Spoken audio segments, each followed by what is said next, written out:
Hi hello film lovers. నేను just now ఇప్పుడే Cult teaser చూశాను. Hash tag Cult. మన విశ్వక్సేన్ గారు స్టోరీ, స్క్రీన్ ప్లే, డైరెక్షన్ చేస్తున్న మూవీ కల్ట్. అండ్ ఆయన డైరెక్షనే కాదండి, ఒక క్యామియో రోల్ కూడా ఉండబోతుంది సినిమా క్లైమాక్స్ ఫైట్ సీక్వెన్స్లో. సో టీజర్ చూసిన తర్వాత నాకు ఒకటే అనిపించింది, నెక్స్ట్ అంటే నెక్స్ట్ లెవెల్ అబ్బా. బేసిక్గా ఇలాంటివి మనం హాలీవుడ్లో చూస్తూ వస్తుంటాం. ఆ యాక్షన్ సీక్వెన్స్ కానీ, టెర్రఫిక్ బ్లడ్ కానీ, అదంతా కూడా మనం హాలీవుడ్లో చూస్తాం. అది విశ్వక్సేన్ గారు కల్ట్ మూవీలో పెట్టారు. అండ్ రవి బసూర్ గారు బ్యాక్గ్రౌండ్ మ్యూజిక్, ఎడిటింగ్, ఇవి రెండు అయితే టాప్ నాచ్. అసలు వేరే లెవెల్ ఉన్నాయి. ఆ రెండు ఈ టీజర్లో కానీ లేకపోతే అంటే టీజరే ఖచ్చితంగా బ్రేకప్ అయిపోయేది. సో అవి రెండు కూడా, అంటే రవి బసూర్ గారి మ్యూజిక్ అండ్ ఎడిటింగ్ అయితే టీజర్ని నెక్స్ట్ లెవెల్ కూర్చోబెట్టాయి. సో ఆ స్టోరీ విషయానికి వస్తే నాకు ఎక్కడో కొడుతుంది సీనా.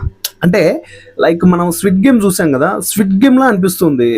ఒక ముగ్గురు ఫ్రెండ్స్ కలిసి గోవాకి వెళ్ళడం, అక్కడ మనకి పాస్ లేదురా పబ్లిక్ వెళ్ళడానికి, లైక్ పబ్ అనొచ్చు, బార్ అనొచ్చు, అట్లా అక్కడ పార్టీలోకి వెళ్ళడానికి మనకి పాస్ లేదురా అంటే, నేను తీసుకొచ్చాను మామ అని చెప్తాడు. ఆ పబ్ ఏదైతే ఉందో పార్టీ జరిగే ప్లేస్, అదే హ్యాష్ ట్యాగ్ కల్ట్ అనమాట. అంటే మనకి స్విట్ గేమ్లో ఉంటుంది కదా, సేమ్ అలాగే అక్కడికి వెళ్ళిన తర్వాత జీ బూంబా అనేసి ఒక యానిమేటెడ్ బొమ్మ ఉంటుంది. ఆ బొమ్మ మాట్లాడుతూ ఎలిమినేట్ చేయడం అలా ఉంటాయన్నమాట. సేమ్ అందులో యాజ్ ఇట్ ఈస్ ఎలా జరుగుతుందో ఇక్కడ కూడా పిన్ టు పిన్, అది తీసి ఇది వేయడానికి లేదు, ఇది తీసి అక్కడ పెట్టడానికి లేదు, అంత అద్భుతంగా అక్కడ నుంచే కాపీ కొట్టారని క్లియర్గా అర్థమవుతుంది.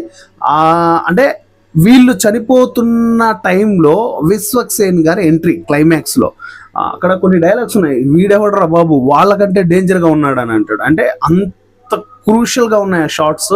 ఒక పర్సన్ ఇలా నరికేస్తే ఈ కింది భాగం అనేది ఇలా ఊగుతూ ఉంటుంది అనమాట. తర్వాత మళ్ళీ అతని మీదనే చేయబెట్టి కత్తి ఇక్కడ గుచ్చేసి చంపేస్తాడు. ఆ షార్ట్స్ చాలా బ్యూటిఫుల్గా డిజైన్ చేశారు.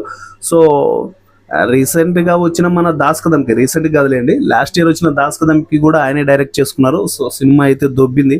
సో మరి ఈ మూవీ కల్ట్ మూవీ ఎలా ఉండబోతుంది అనేసి ఇంకా థియేటర్లో వచ్చాక మాట్లాడుకుందాం. అంతకంటే ముందు మన జిగేల్ రాజు యూట్యూబ్ ఛానల్ని సబ్స్క్రైబ్ చేయకుండా ఉంటే ప్లీజ్ సబ్స్క్రైబ్ చేసుకొని ఫాలో అవ్వండి. ఇలాంటి అప్డేటెడ్ వీడియోస్ మీకు నోటిఫికేషన్ రూపంలో వస్తాయి. అలాగే పక్కన వస్తున్న గంట సింబల్ పైన కూడా క్లిక్ చేసి బెల్ నోటిఫికేషన్ ఆన్లో పెట్టుకుని గైస్.